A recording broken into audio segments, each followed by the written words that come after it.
in Montreal. I'm going to be talking about the wired equivalent privacy, or WEP protocol, that's part of the 802.11 wireless Ethernet standard that most of you are probably using right now. Well, you're using the standard, you're not using WEP, because they didn't even bother turning it on here. This is joint work with a couple of my old colleagues at UC Berkeley, where I recently graduated, Nikita Borisov and David Wagner. So, just a brief outline what I'm going to talk about. That's really far away. I'm going to talk about what the WEP protocol is, what it's designed to do, and a brief but pretty technical description. This talk, it's in the more technical session. It's going to be more technical. I can make it as technical as you like, or less technical if you think I'm being too technical. So please give feedback and do this and stuff, or shiny lights in my eyes, or something like this, and I'll pick on you and you'll get to have a say. After I talk about what the WEP protocol is, I'll talk about some attacks against the WEP protocol. I'll talk about the attacks in a couple of broad categories. One is attacks involving key stream reuse, and the second is attacks involving message authentication. Then I'll talk about countermeasures. How can we protect WEP against these attacks? I'll talk about lessons for designing secure protocols that we've learned from the problems with WEP, and then conclude. So, introduction. This is pretty straightforward. Mobile computing is basically getting really, really popular, right? A lot of you in the audience right now have laptops hooked up to wireless Ethernet cards, and it's a really useful thing to do. Recently, there's been a standard basically adopted for wireless Ethernet so that the cards produced by different manufacturers all can talk to each other. And that's great. The great thing about standards is there's so many to choose from. In this case, it's even better because there isn't. Right? We've got one standard, everyone talks it, and so we can talk to each other. This is called the IEEE 802.11 standard for wireless Ethernet. It's gone through a couple of revisions. Currently, most cards implement the 802.11b version. The B basically stands for bigger. No, not really. But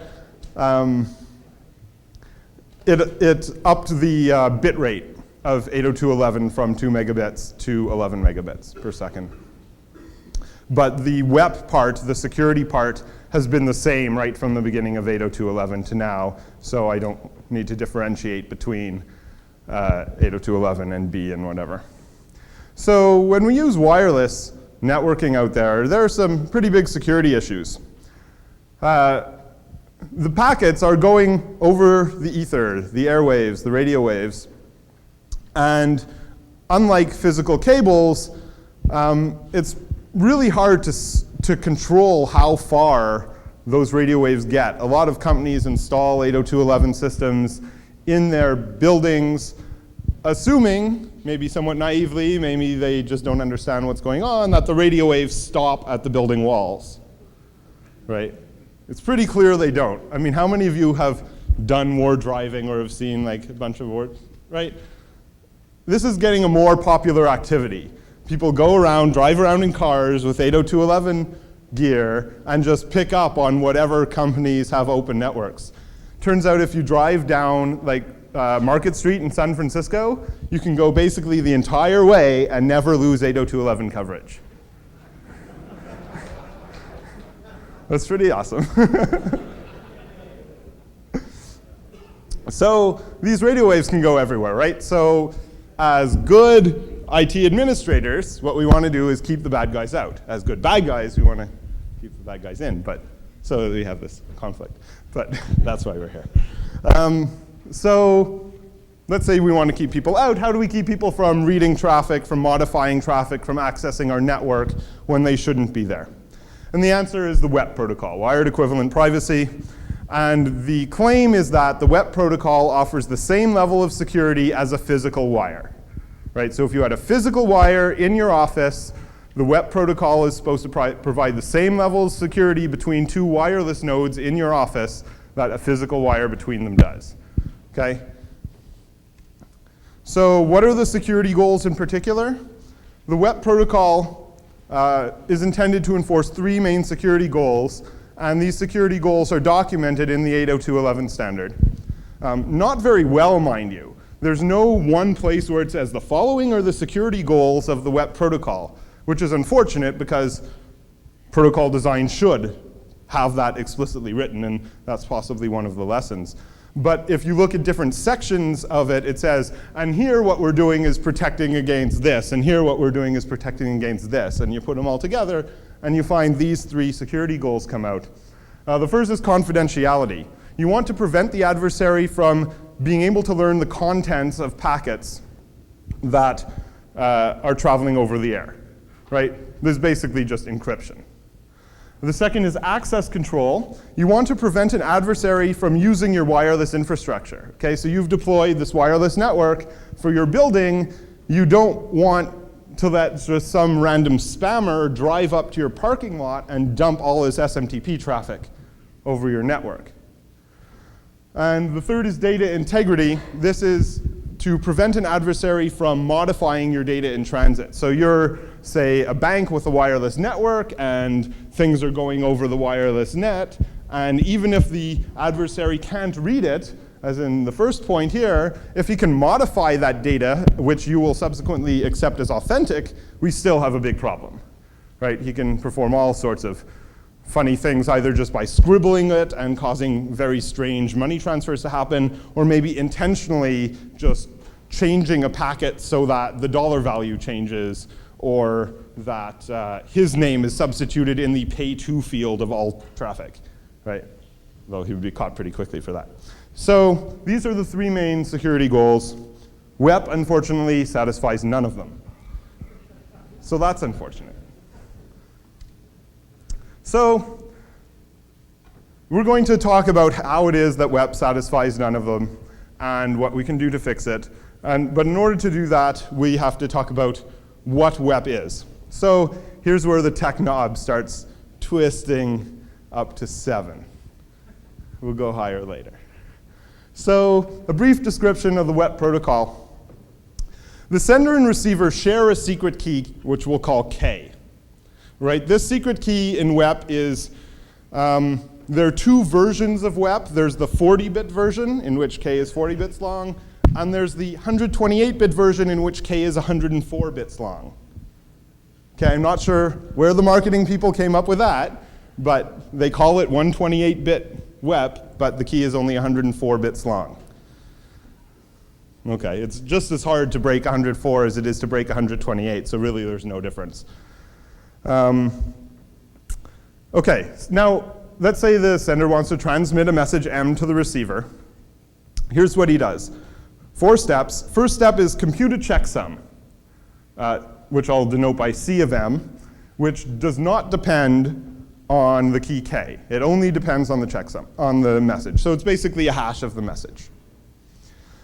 Now we pick an IV, which is an initialization vector. It basically means just pick a random number V and generate a key stream using the stream cipher RC4. So I'll talk a bit more about this later, but basically what this means is you have RC4. Does anyone not know what RC4 is? Not heard of it? Awesome. Okay, so you have RC4, which is a stream cipher.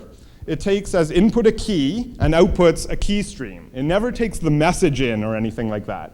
A stream cipher generates a key stream, which is then XORed against the message to encrypt it, and the same key stream is XORed against the ciphertext to decrypt it. And XORs cancel, so you get the original message back.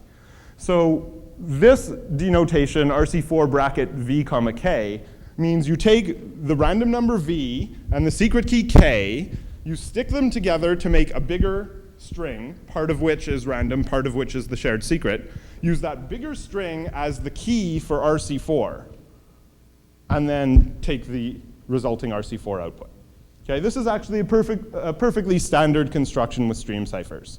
And we'll see why that this V is necessary. Why don't you just use RC4 of K? I mean, that's a random sequence of bits. Both the sender and receiver know it. We'll see why you don't use that in a couple of slides, why the V is important.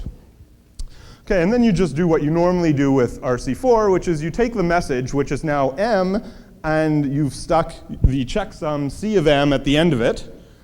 So you have this message which is slightly longer than the original one, and you XOR it against the key stream to get the ciphertext. And then what you transmit over the air is V, the random value, and the ciphertext. Okay? Now the receiver, what does he do? He takes the V that was transmitted over the air, because he doesn't know how to generate V. V was picked randomly or however it was picked, sequentially or something. Could be the same value every time. The spec actually allows you to do that, which is not very clever. And the shared K, to generate the same key stream, RC4 V comma K, you XOR it with the ciphertext, and you get the original message and a checksum back. And then you check that the checksum is in fact the correct checksum on the message. And if it is, you assume that the packet was correctly transmitted, there were no errors, there was no adversary, and that the original sender actually knew the key, and you accept the result as the message transmitted. So we'll draw a little picture here, just so you get it. The CRC is the checksum, so you take the message, you stick the checksum at the end, you take the key stream out of RC4 with V and K as inputs, you XOR the two together to get the ciphertext, and then you stick V at the front and you send it. Okay? Pretty little picture, which is in your notes. Okay, so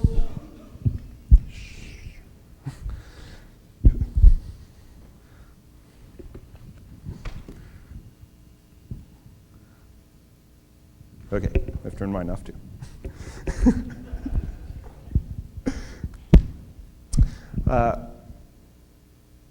So WEP uses RC4, as I mentioned, and yeah.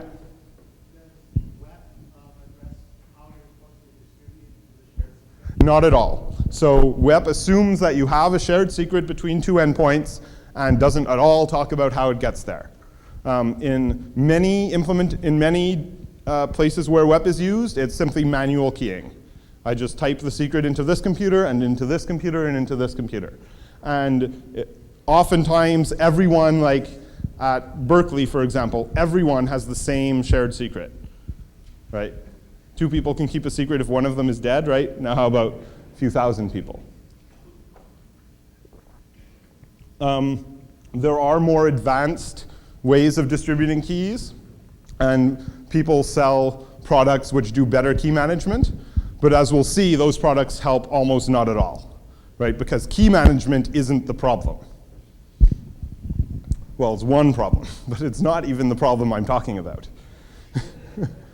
You have to solve that one as well. Okay, so they used RC4, which is a well-known stream cipher, which is good. At least they didn't try to make their own cipher, right? I'm sure all of you know of products that, ooh, we've generated our own secret and or patented, although some people, you can't really do secret and patented technology, to make our ultra cool, hyper secure system and like say GSM. And and then somebody finds a flaw in it in 2 hours over an Indian lunch. So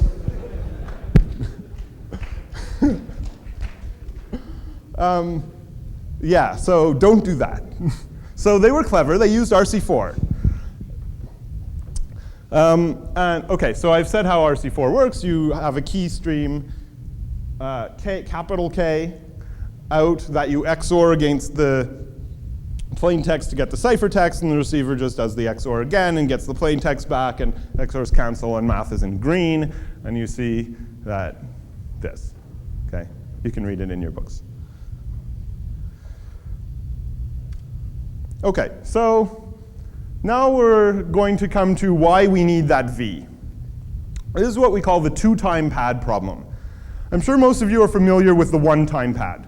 The one-time pad is an information theoretically secure cipher. That is, it is impossible to break with any amount of computing power under certain assumptions.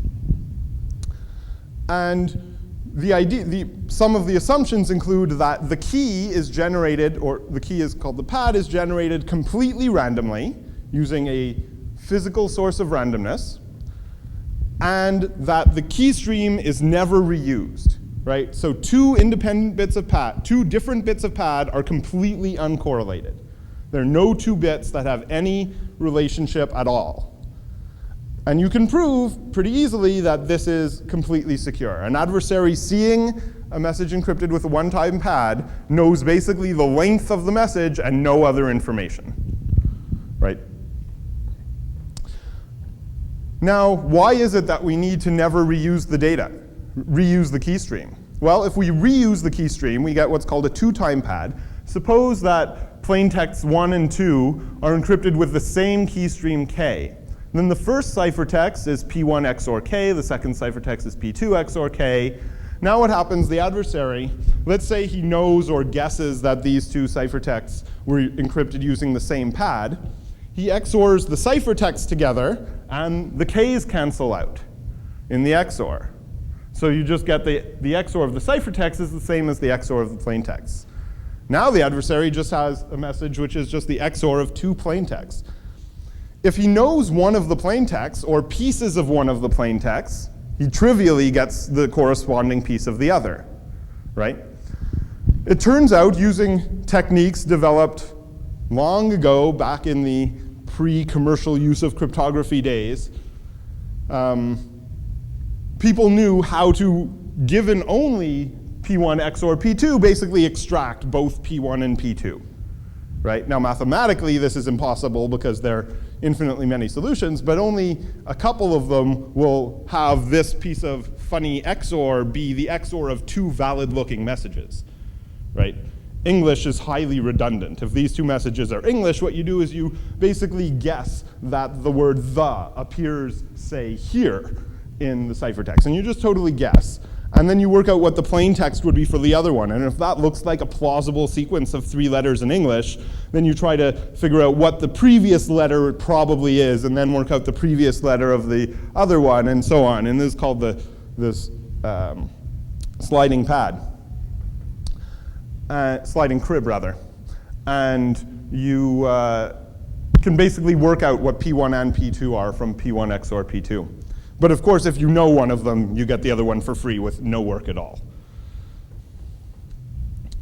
So what does WEP do? So we don't want to use the same key stream twice, right?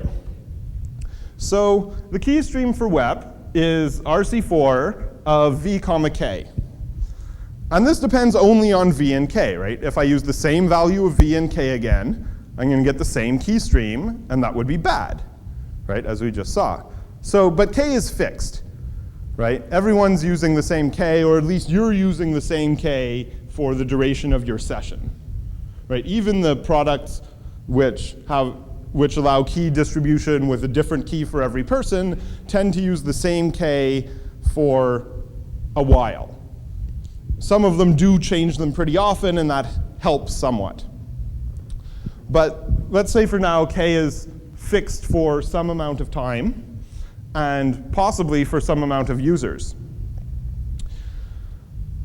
Now the key stream depends only on v. So if you ever use the same value of v twice, you generate the same key stream.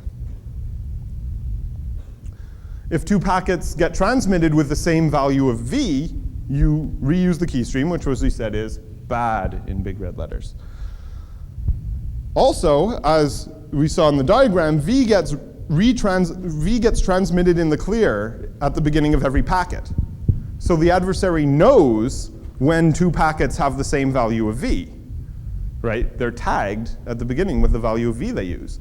So all he has to do is keep this like table and just remember which values of v he's seen, and when he sees a value of v for the second time, then he can decrypt both of those packets.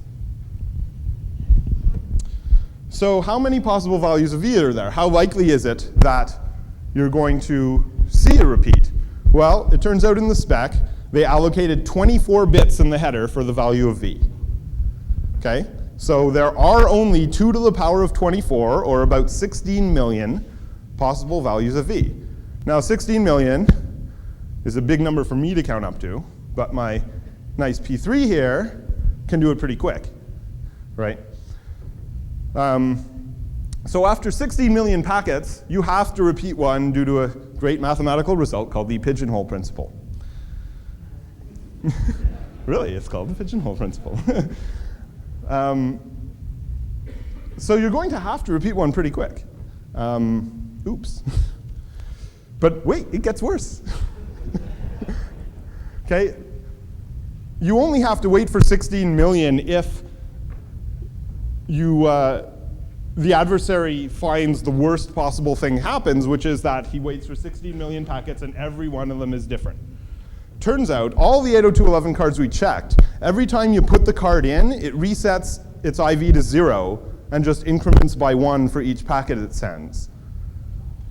So if I watch you send some traffic, and then tomorrow I come back and you boot up your computer again and send some more traffic, your IV space will overlap. They'll both be basically low numbers. And if you're using the same value of k, you've just repeated a whole lot of keystream. And now I can decrypt all your traffic. Also, in many installations, both directions, from laptop to base station and base station to laptop, use the same value of k. So that's another place we can get collisions. We can try to find when the laptop sends a value x and the base station sends a value x back. That's a collision that we can use. And also, if many different people are using the same k, I can try to find collisions between them. So if two people stick their cards in around the same time, they'll be colliding almost every packet they send. And this makes collisions much more common. So what does the attacker do? So now we're going to play attacker, which is a much more fun thing to play. We have the decryption dictionary, which is the adversary knows both the ciphertext and the plaintext for some packets encrypted with an IVV. And how can he arrange that? How can he arrange to know the plaintext of certain packets? Well, it's actually pretty easy. He can, for example, send it to you, right? And how can he send it to you? He can ping you, right? If the wireless network is addressable from the outside, for example, he can just send a ping to your laptop with a large body. You know that pings can have arbitrary, well, not arbitrary, but some large amount of data in them. And he just fills that with a known pattern, say all zeros, and then sends it to you and looks at the encrypted result. And the encrypted result will just be the XOR of what he sent you with the pad RC4 v, k comma v, and he just stores that. So for every value of v he sees, he just stores what the pad is. He still doesn't know k, right? Nowhere in here are we actually going to break RC4 and determine what the key k is. But we don't need to decrypt the data. We only need to know what the key stream generated by k and any IV we're likely to see is going to be. So we just generate this big table where each table is the size of a packet, which is 1.5 k. Each entry. And how many entries are there? Well, at most 2 to the 24 of them. So this is a 24 gigabyte table. And if you go out to a store now and buy a 24 gigabyte minuscule hard drive, I mean, this costs you what, $100 today? 150? Not very expensive to buy a 24 gigabyte hard drive. So the attacker now has this big table that has, it's indexed by IV, and its value is this 1.5k pad, which is the result of the RC4 cipher. And then when he gets a packet that has a V that's in the table, he just looks up the pad, XORs the pad against the packet, and gets the clear text, right? No key needed. The size of the table, another point, only depends on the number of IVs you're likely to see. It's independent of the size of k, right? Whether you're using the 40-bit version or the 104-bit version doesn't matter at all to this attack. This attack doesn't know how big k is, it doesn't care. It only depends on how big the IV space is. And that's why having only a 24-bit IV really hurts you. If you had a much longer IV, this attack would not be possible. You wouldn't be able to store 2 to the 128 different table entries. Also, if you're using cards with the IV reset to 0 problem, then most IVs will be small, and the dictionary will be even smaller. You might only have to store several thousand IVs, starting with 0 and working your way up, rather than all 16 million.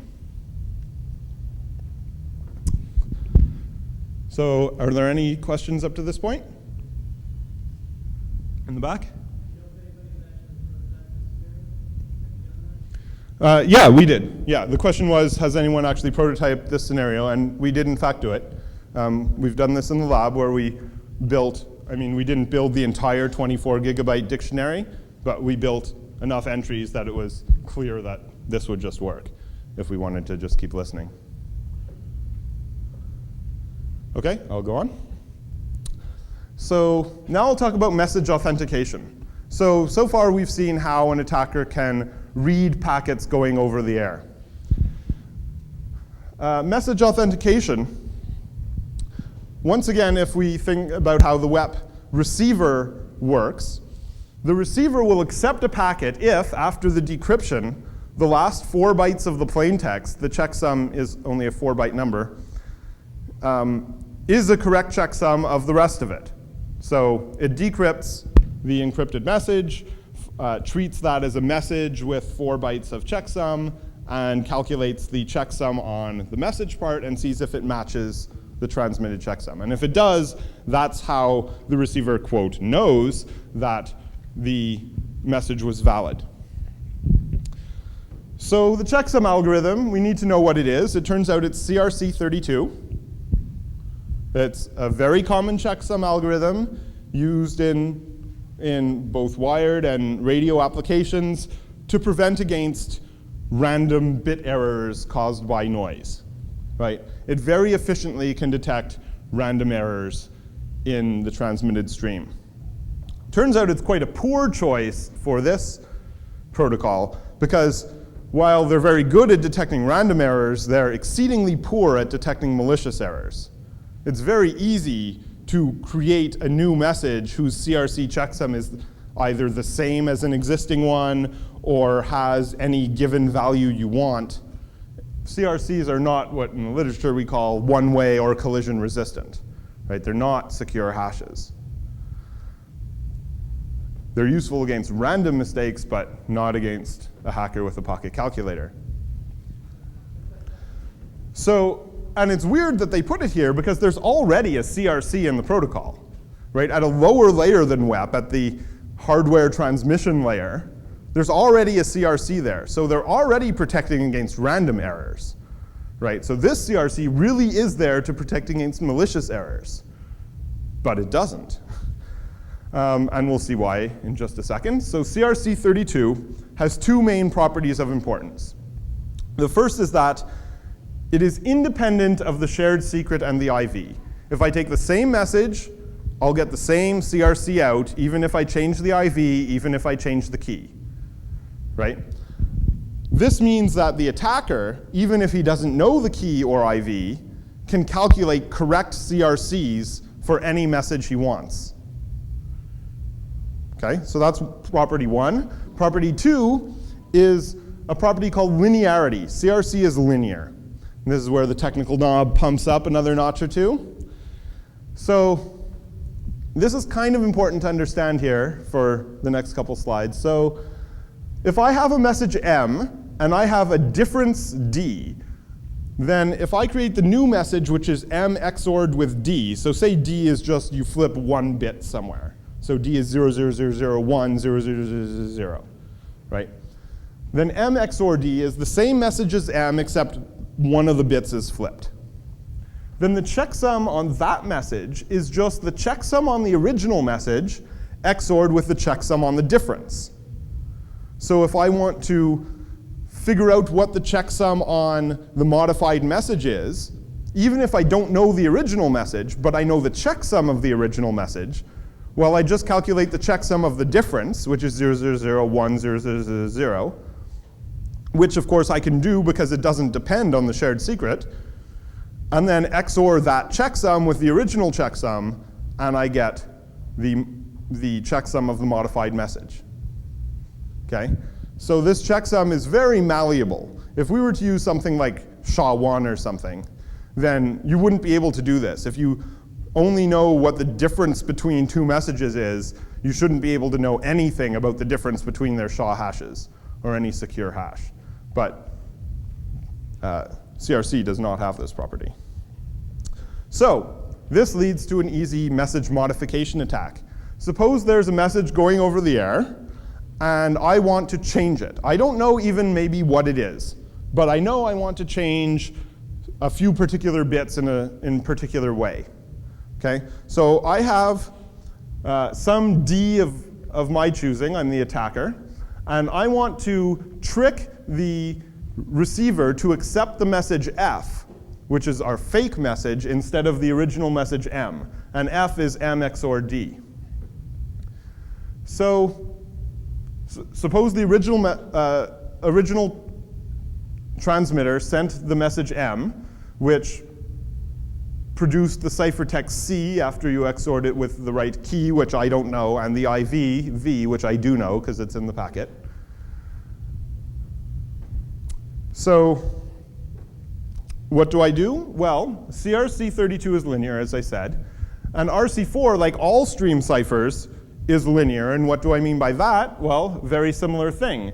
If I know the RC4 encryption of a certain message, and I know the difference the change I want to make to that message, D, then all I do is take the original message, XOR in D. I don't even have to take the RC4 of D, which is good because I don't know the key. I can't do that.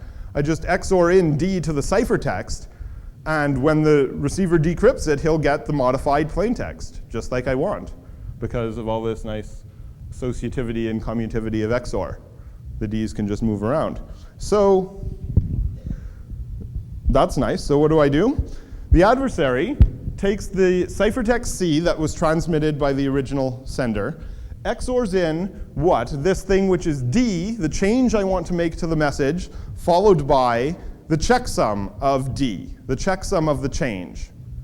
So I just take that string and XOR it in with the original ciphertext to get a new ciphertext C prime, and just send the same V and C prime to the receiver. Okay? What does the receiver do? Here's another notch up because we have lots of green in this slide. So, okay, what does the receiver do? He has C prime. Now, when he wants to accept a packet, the algorithm is you find the RC4 key stream of V comma K. You XOR it in with C. So what was C? C prime. C prime was just C XOR D comma C of D. XOR RC4 of this. But C XOR RC4 of V comma K is just the original message, M comma C of M. So now we have M comma C of M XORed with D comma C of D. So all that means is you XOR the first bits and you XOR the second bits, and you have that the first part of this message is the original message XORed with the difference we want to make to it. The second part of the message is the checksum on the original message XORed with the checksum of the change we want to make to it. But this, by the property of linearity of CRC, is just the checksum on the modified message. And since F, by definition, is M XOR D, this is just F comma C of F. Okay? So this is a correctly formed decrypted message. So this seems a little weird. You shouldn't be able to do this. What I had was a message with a checksum on it, wrapped up in an encryption. I took this sealed envelope of encryption, I made some modifications to it without being able to open it, yet when it was opened, I got a different message with a valid checksum. Okay? It's not me, it's the math. Okay, so that shouldn't happen, right? You should never be able, you should not be able to, you should not design, you should be able to, but you shouldn't, design a protocol where this is able to be the case. So what does the adversary do now? He checks that the checksum in the packet is, in fact, the correct checksum of the rest of the message, which it is. They're both C of F, except the message F is the one transmitted. The adversary has succeeded. Yeah. Okay. Right. When the receiver opens up that envelope, right. Is that going to be something that's usable? Yeah, well, it will be whatever message the sender, it's not like in a, for example, in a block cipher, if you change one bit of the ciphertext, it basically scrambles the whole block in some unpredictable way. With a stream cipher, if you change one bit of the ciphertext, it changes exactly that same bit in the plaintext. So let's say the attacker knows that this message is a funds transfer, right? And he knows that it's going to have a certain kind of header style and this, and he just wants to change the dollar amount by XORing in a certain value into that field. So all he does is takes that XORed value, call it D, calculates the checksum on D, C of D, and XORs this into the packet that was transmitted and then sends it on its merry way. The receiver will open it up and he'll find a message which is just the original message XORed with the change, that is the modified message the attacker wanted to send, which is a perfectly valid message, along with a valid checksum on it. There's no random scrambling that goes on here. Right, but your example of it being, say, a funds transfer, the new modified message, what I'm saying is, would it still look like a funds transfer? Yeah, absolutely. It'll look like anything the attacker wants it to look like. The attacker has great control here. He can make bit level changes to the message for arbitrary bits of his choice. Yeah, it's a very powerful.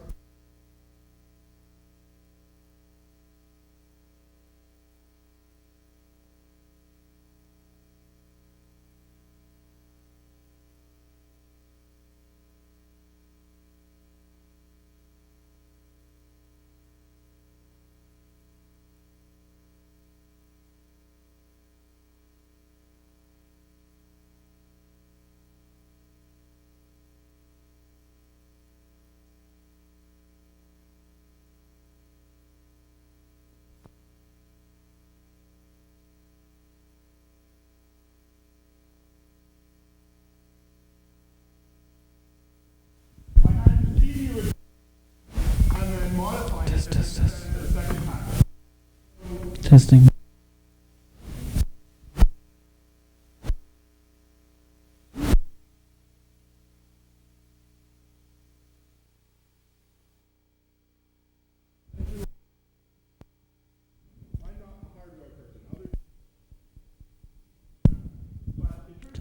Test. Testing 1 2 1 2. Test.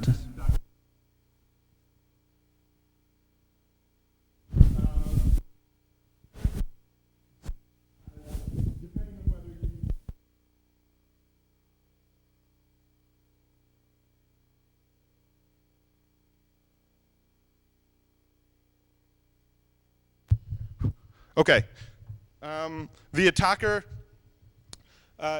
jams the signal during the second half of the packet, but remembers what the first half was, and then the receiver fails because he only got half a packet. The attacker retransmits. The attacker now jams during the first half of the packet. So he sees the second half of the packet, and the receiver fails again. And now the attacker knows the whole packet, makes the modification, and transmits. Okay, so you can do things like that in order to prevent a packet from getting through. But as I said, in not all instances is it necessary even to prevent packets from getting through. Sometimes it's okay if the original goes through as well.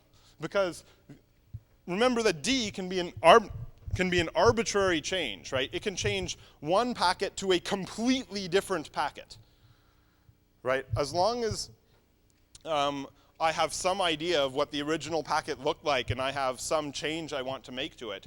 In the best case for the attacker, he knows the original packet, the contents of the original packet, say again because he sent it in a ping or something like this. If he knows the original packet, well, he can just modify it to be any packet he likes, right? It can be an arbitrary IP packet.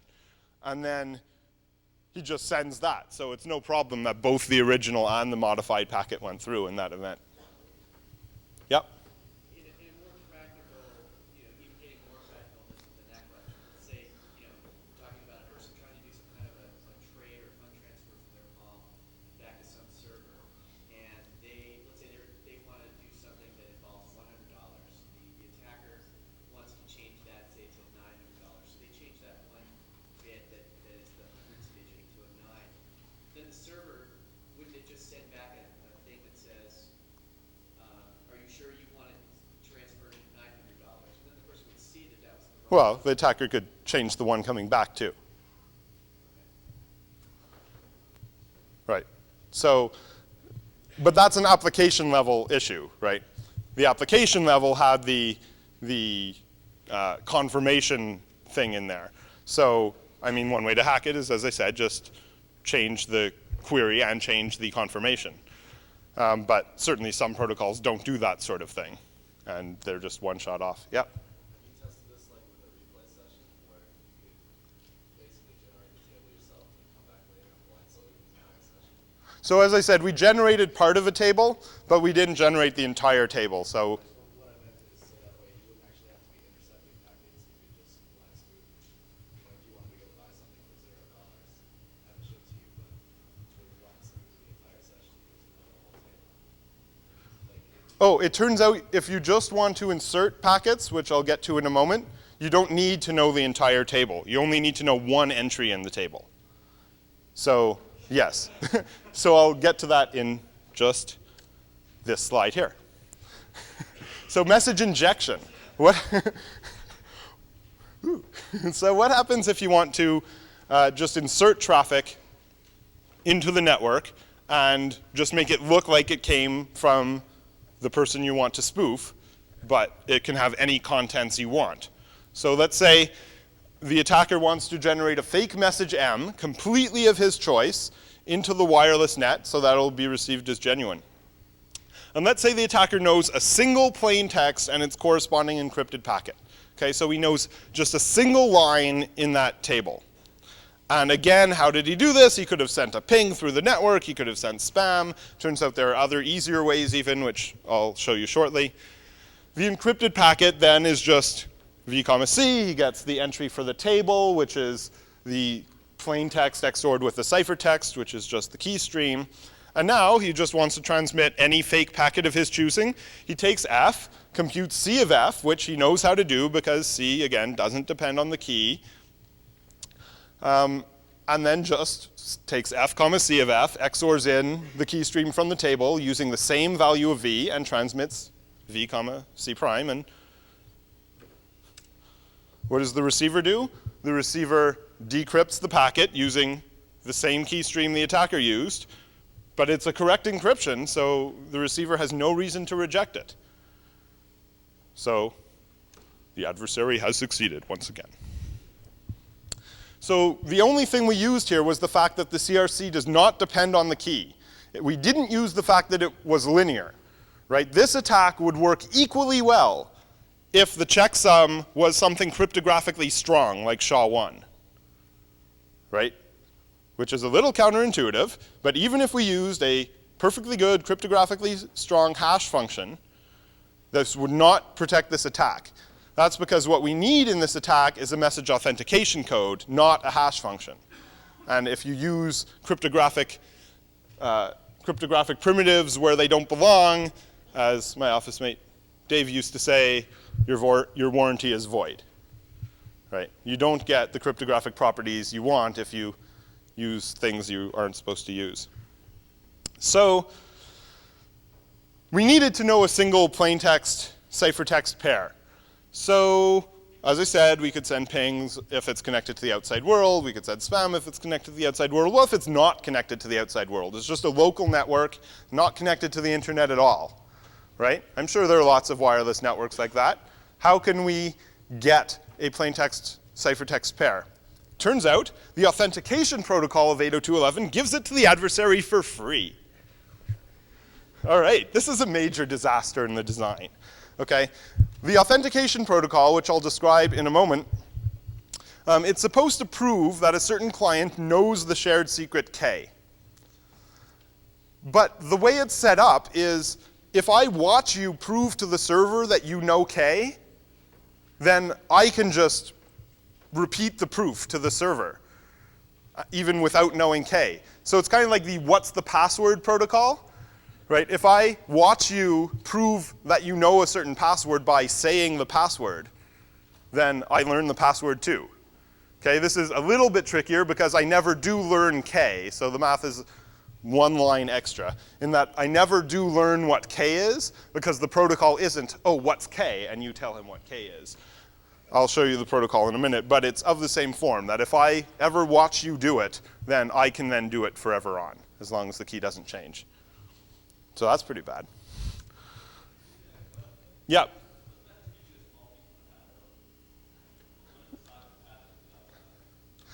So it gives you, correct, that's a good observation, which I didn't address in these slides for interest of time. It does give you only a small piece of the pad.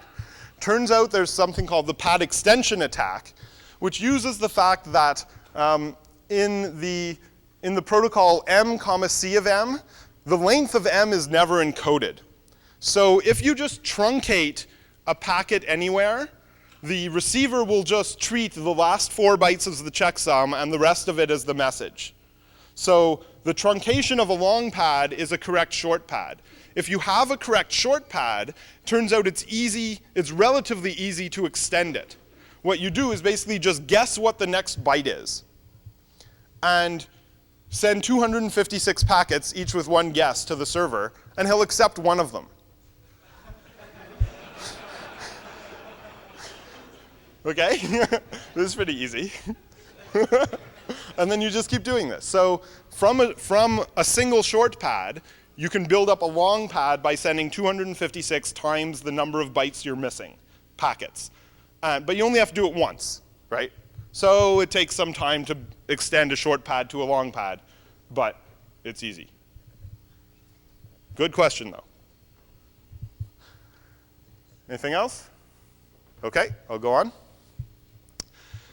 So here's how the authentication protocol works. The base station, the client says, ooh, I'm a client.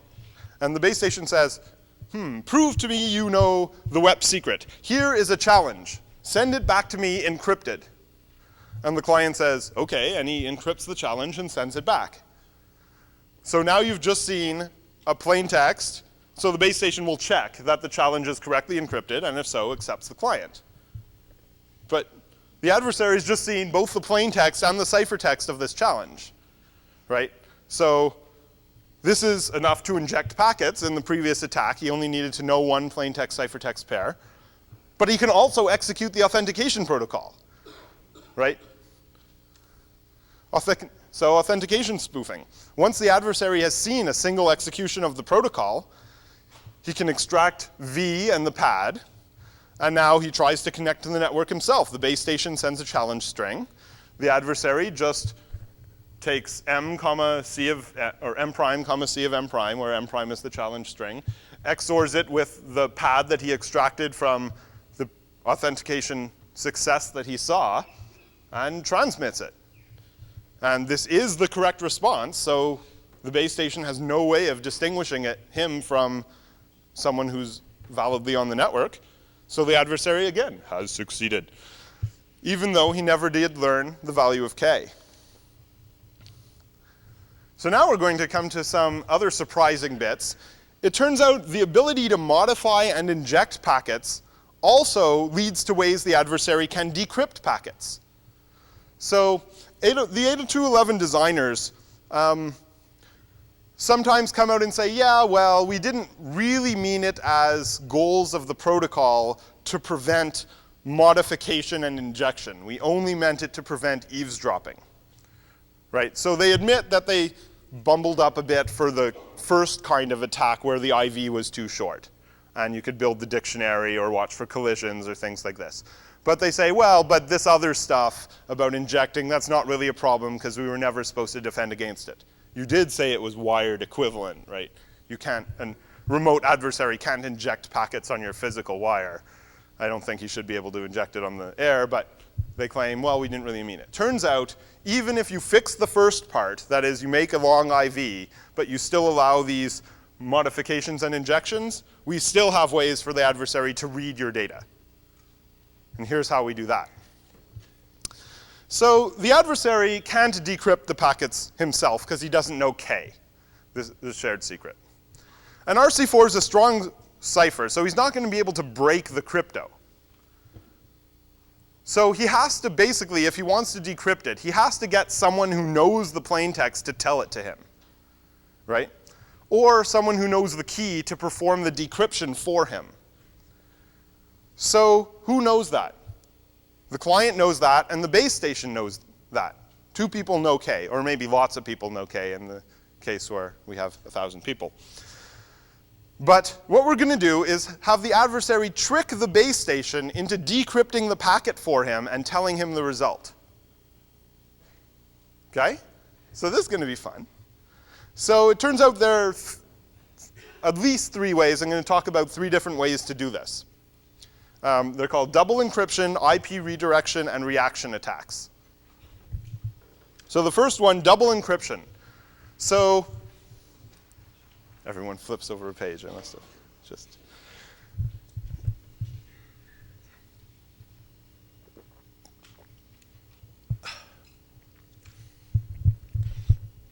So double encryption. As with all stream ciphers, when you decrypt, it's the same as when you encrypt, right? You just XOR the pad against the message. So if you do it twice, if you encrypt the same message, or if you, encrypt a message with a key and encrypt that result again with the same key, you'll get the original message back. It's like double rot 13, right? It's very much like double rot 13. So if the adversary wants a certain packet decrypted, so he's intercepted this packet and he'd really like to know what it says, say he can tell just from the traffic analysis that this is an HTTP request which contains a post which contains a password, say. So he has one particular packet which he would really like decrypted. So he joins the network using authentication spoofing, which we saw how to do. He uses a second internet connection to send the packet to his laptop over the wireless network, okay? So he's sitting there with his laptop here at the thing and starts a TCP session with some other machine he owns somewhere on the network, and then takes this encrypted packet and sends the encrypted packet as plain text to his laptop's wireless address over the internet from the other machine he owns. Okay? So now this packet is going to arrive at his laptop, and while it's over the air, it will be encrypted again. But it's already encrypted. So if he can arrange that it's encrypted again with the same key stream, then if he uses a radio to watch over the air, he'll see the original decrypted message. Right? Pretty slick. So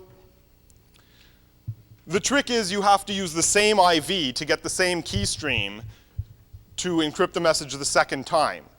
So this is where you use the fact that most cards just sequentially increment the IVs. So you just watch for the base station's IV that it's transmitting, and when it gets close, you just send 100 copies to yourself, and just grab the one that has the right IV in it, which is indicated in the header.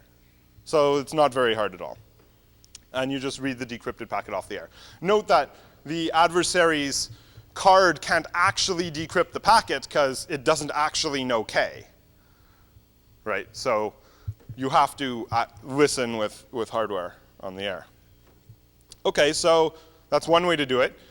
Here's another way which avoids that funny timing issue and also works if the base station isn't just sequentially incrementing IVs. So that's not a requirement for these attacks. So again, join the network with authentication spoofing.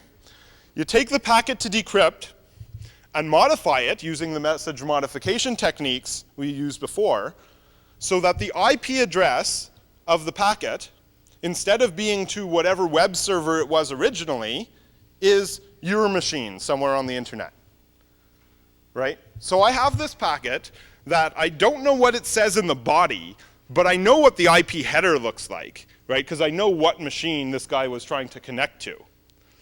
And so I can take the IP destination field, whose original value I know, and modify it so it's now pointing to a machine I control,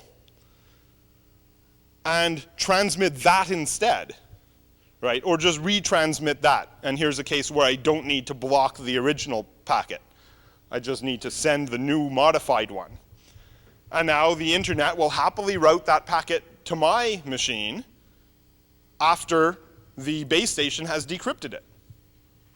So woohoo. There's an issue with getting the IP header checksum right, because when you modify the IP destination field, you'll have to also modify the IP checksum. But it turns out that's pretty easy to do. And in the paper where we talk about this, which you can find on the website, which I'll point you to at the end, there's a pretty detailed section about how to correct the IP, how to correct for the IP destinations change in the checksum. Even if there's a firewall, you can play other IP header games, right? You can change the port number, you can change the TCP flags, you can change whatever you want to make it look like a packet that ought to go through the firewall in that direction, right? So you can turn off the SYNs and turn on the ACKs and make sure that this looks just like the middle part of some age-old connection or a current connection, right? You're connected to the net, you can pretend to have a connection out there, the firewall, the stateful firewall starts one up. I mean, also, you can use your imagination here. And the third kind of attack we can use is called a reaction attack.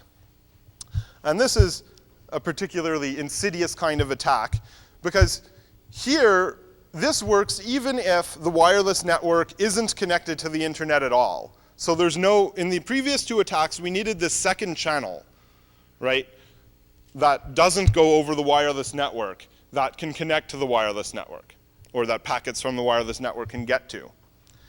In this attack, we don't need any such thing. We just need that there's, for example, the original person sent an HTTP request to some maybe internal machine, right, and had a password, and you wanted to know what that password is. And it's some internal machine sitting on the network. So here's what we're going to do. We'll use the fact that TCP has a checksum, right, which incorporates, so the IP checksum just checks the header. The TCP checksum also checks the data, okay? So TCP has a checksum. What we're going to do is modify the packet in such a way that we're going to basically guess each bit of the packet, whether it's 1 or 0. And we're going to do it in such a way that if we guess right, then the TCP checksum of the modified packet will be correct. And when we retransmit that modified packet, the TCP checksum is correct even though the data is wrong, and we'll get a reset or an ACK back or something, right? Because it's a valid TCP packet, and the destination machine's gonna respond somehow, usually with a reset, if it's a closed connection, or with an ACK if it's still part of the old open connection. So if I see you send the packet, and while that TCP connection's still open, I retransmit it with 1 bit different, or guessing at 1 bit with a slightly different TCP checksum, if the checksum's correct, you'll get an ACK back. And I won't be able to read the ACK because it's encrypted, but I'll see the packet. If I guess wrong, and the TCP checksum is now incorrect, the packet will be silently dropped. That's how TCP stacks generally work. So even though we never ever see the result of decrypting this packet, we use the fact that the destination machine does see it, and will have different behavior, different reactions, depending on whether we guessed correctly or incorrectly on the value of any particular bit in the message. So we just do this, send 1 packet for every bit in the message that we want to decrypt. So let's say I know the password is here, or likely to be around here somewhere.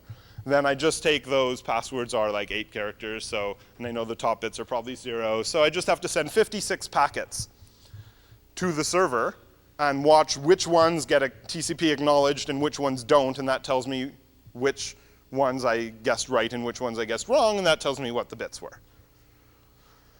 And the details of this are pretty interesting. It uses the fact that there are now 2 checksums in the message. There's the CRC checksum, which is linear with relation to XOR. So the checksum of A XOR B is the checksum of A XOR the checksum of B. And there's the TCP checksum, which is linear with respect to addition mod 65535. Right? Here's another notch up on the technical. So we have 2 checksums which are slightly different. If I make a change to the data, then I have to make 2 slightly different changes to the checksums. Sometimes, it turns out addition and XOR agree a lot some of the time and differ other times. And that's using that difference, we know that if the TCP checksum agreed, then we know, say, the bit was 0, and if it disagreed, we know the bit was 1. And that's the trick we use. Okay, so this is sounding pretty bad. Yeah, question?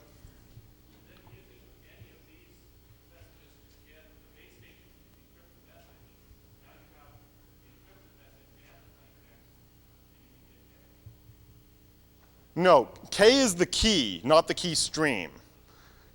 So I did use capital K somewhat poorly in a couple of slides to represent the key stream, but lowercase k is the input to RC4, which, since RC4 is presumed to be a strong cipher, even if we know the key stream, you don't get the key, the shared secret out. And also, in at least this attack, the reaction attack, we never do see the decrypted message. Right, we only see the reaction to the decrypted message. But in the previous 2 attacks, we do, in fact, see both the encrypted and the decrypted form. Any other questions on the attacks?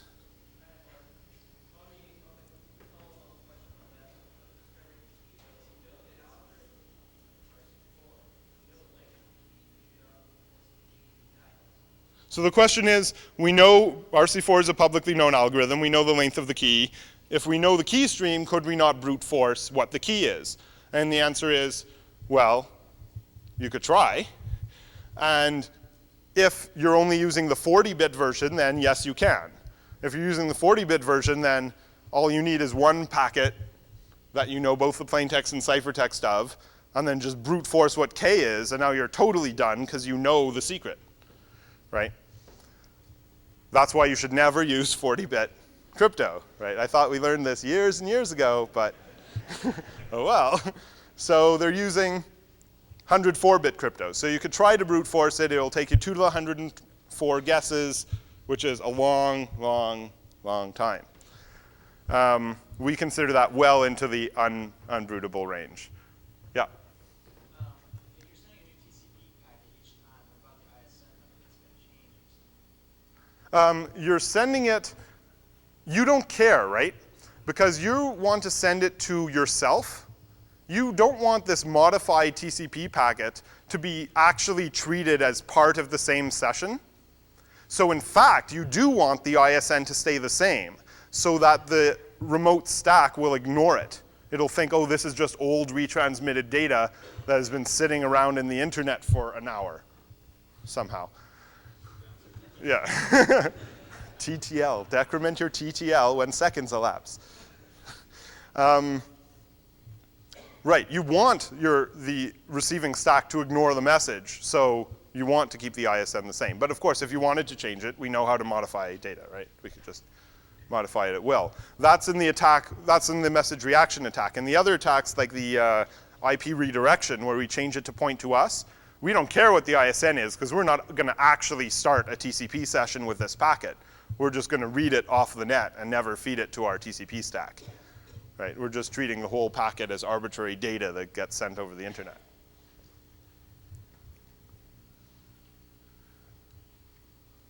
Okay, it's actually hard to see hands in the sea of people, so I hope I'm not, yeah?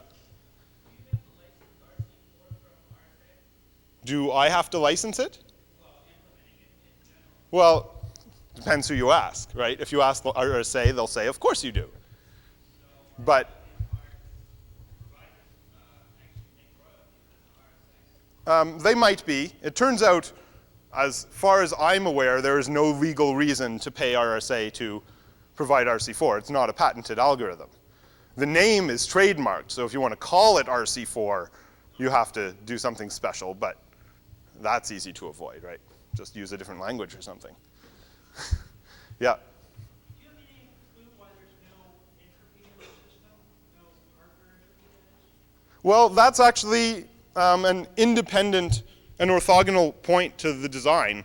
Where you would use the entropy is in picking K and picking V. Well, K, we assume it's picked once and fixed. So for all we know, is picked with a big jug of billiard balls and you pick them out like in a lottery, right? Because it's done once and then someone just types it into everyone's computer. V, of course, is picked for every packet. They could be generated randomly. It turns out that's worse. And the reason it's worse has to do with what's called the birthday paradox, which I'm sure you're all familiar with. If we take like these 23 people here, odds are 50-50 that 2 of them will have the same birthday.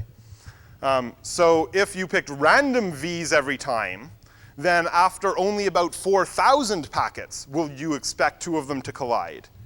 Whereas the correct thing is pick a random starting point and then for every packet increment, right?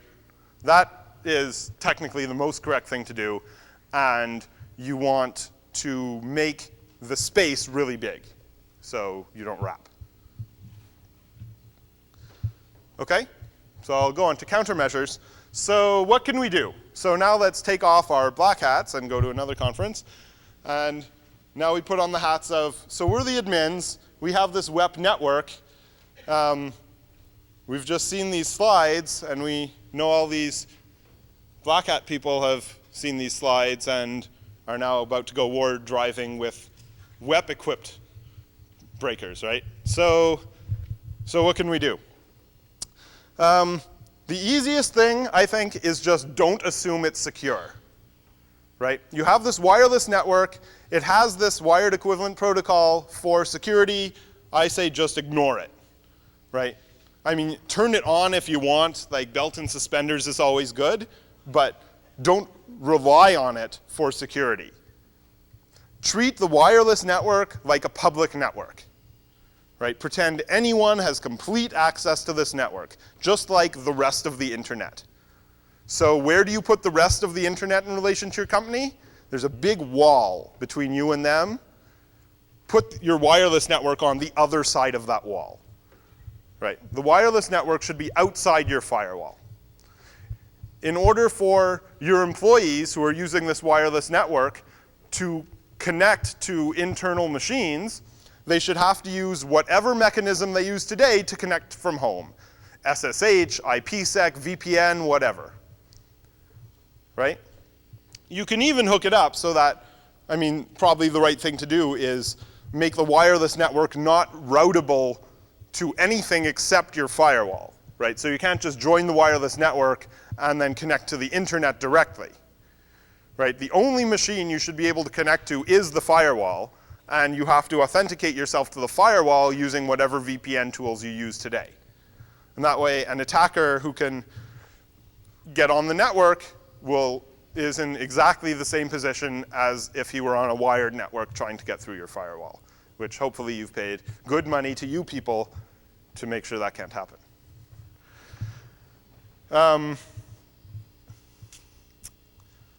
Right, so another point which I made earlier, it's not enough.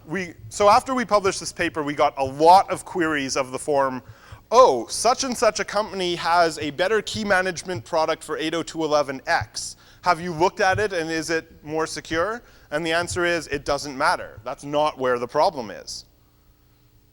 right? I don't care if every user of your company automatically gets a different shared secret every time he logs in, right?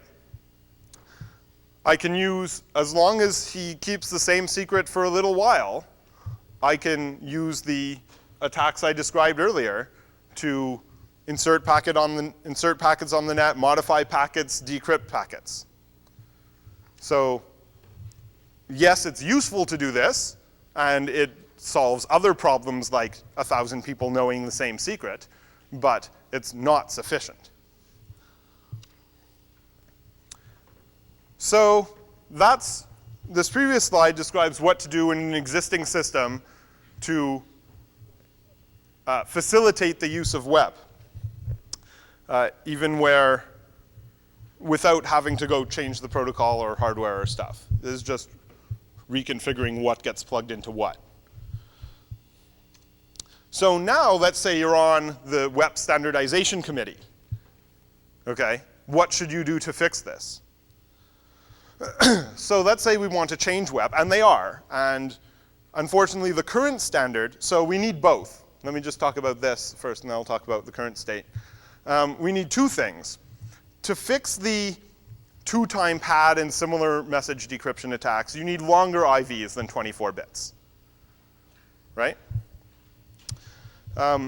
These long IVs have to be guaranteed to never repeat for the lifetime of a shared secret and never be duplicated if more than one machine shares the same secret. Okay? This is a bit tricky to get right. How do you know, let's say the 5 of us use the same value of k, how can we guarantee that I never use the same value of v that you use? And it's a bit tricky to get that right, but you can do it. Even more insidious, let's say I'm talking to a base station and we're using the same k for both directions. How do we guarantee that neither of us ever uses a v that the other guy used? So there are those issues to be solved. Turns out it's relatively straightforward for someone with cryptographic training to do that. The second thing you need is a strong message authentication code instead of the CRC. So this message authentication code has to have the properties of collision resistance, one way. It might not need exactly those strong properties, but you may as well use them. And it has to depend on the key in the IV, right? Not depending on the key in the IV was a mistake we saw earlier for message injection, for example, where even if you used a strong cryptographic hash, which is basically a keyless MAC, then you still have problems. So we need a strong message authentication code such as SHA-1H MAC, right? Or something like that, or CBC MAC, or there are lots of them. And this, as a side effect, will fix the problem in the authentication protocol, right? The authentication protocol had that problem with, here's a message, show me the encrypted version of it. If there's a strong MAC, then if I see the encrypted version of one message, then it doesn't help me figure out what the encrypted version of a second message is. Just doing one of these doesn't fix the problems, right? Even if, so, and this brings us to the current state of WEP. So WEP is currently doing a couple things. It's deploying an interim short-term fix, which is basically just fixing the first one. Okay, it's making the ability to have longer IVs. But as we said, that helps almost not at all, right? But it's something, right? In addition to that, they're working on a longer-term fix to actually get it right. And it turns out there are some political issues involved with things like I said earlier, where some people are saying, oh, well, we're not really guaranteeing things about authenticity or integrity or modification, things like that, or injection. We just want to protect about decryption, and so we shouldn't have to bother with this strong HMAC thing. But now that this is coming out, people are pointing and saying, no, no, no. Even to get protection against decryption, you still have to do strong authentication, so you may as well do it anyway. So what are the lessons we've learned about WEP? The first one, designing security protocols is hard. You thought designing crypto algorithms was hard? So is this. I would say this is sometimes harder. Even when you use the right primitives, right? We used RC4. It's not like we made up a cipher, made up a stream cipher that was like grad student level to break. We're not going to break RC4 in order to break this. We're going to go around it, right? In almost every system today with good crypto, you don't break the crypto, you go around the crypto.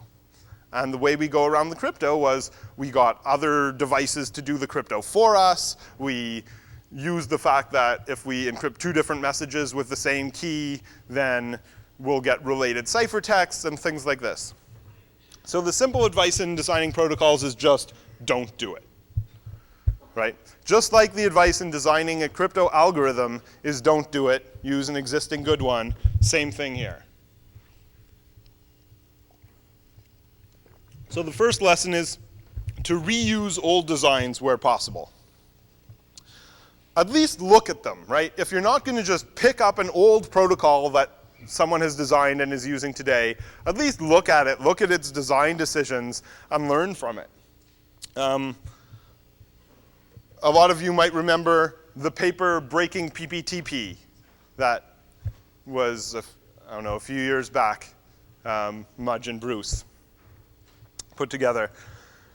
That had a lot of these very same problems, right? Identical problems were in PPTP as are in WEP. You'd think these people would have looked at it and noticed that and not made the same mistake again, right? We can forgive you for making a mistake. It's hard to forgive you for making a mistake again. IPsec also had a lot of the same issues during its design phase. The second thing is make the design process public and inviting. You explicitly need to find experts, crypto, security, protocol experts, to come look at it. The CRC is linear problem, for example, that allowed easy modification would have been spotted right away by someone who has had any kind of stream cipher protocol background. The problem with the IEEE process is that it is technically open, right? Anyone can join an IEEE working group. So they just kind of assume that cryptographers will do this, right? And they don't make special effort and just assume that someone on this working group must have taken a look at this security thing and given its blessing, but apparently no one did. So that's not so good. The other thing was, until recently, IEEE specs were really hard to get. You had to pay a lot of money for them, which is, again, not encouraging for people who want to look at them. It turned out that the way we got involved in this is that some other group at Berkeley needed to buy the IEEE 802.11 spec for some totally other reason, just involving wireless networking and nothing to do with security. But while it was in the office, we went, hey, let's take a look at the security of this thing. And so we did, and so this is the result. Now, however, the 802 working group has decided in all wisdom, and it's very clever, to just put them up on the internet. This internet thing's going to rock. I mean, it's going to be huge. So now, luckily, you can just get the protocols. So, just to wrap up, conclusions. We've demonstrated attacks on the wired equivalent privacy protocol that defeat each of the security goals of confidentiality. We can read the traffic, access control. We can inject traffic, data integrity. We can modify traffic. This doesn't kill wireless Ethernet, right? You can still use your wireless Ethernet just as you were doing before. You just have to assume it's not secure and use other security mechanisms like SSH or a VPN or IPsec or something on top of your wireless net. I'm sure a lot of you are using the wireless net here with SSH on top of it, yes? Yeah. So that's certainly something you can do today. We don't have to throw out this great wireless hardware. Open standards are more likely to be secure. They're not. I didn't say open standards are more secure, right? Because just because it's open doesn't mean anyone actually looked at it. But it helps. And mumble GSM mumble for an example of the contrapositive. For more information describing these attacks, we have a URL here, www.isaacsberkeley.edu/isaac/wep-fact.html. And that has links to a bunch of things, including a preprint of the paper with a lot of details, and wired equivalent privacy isn't. So that's all I have.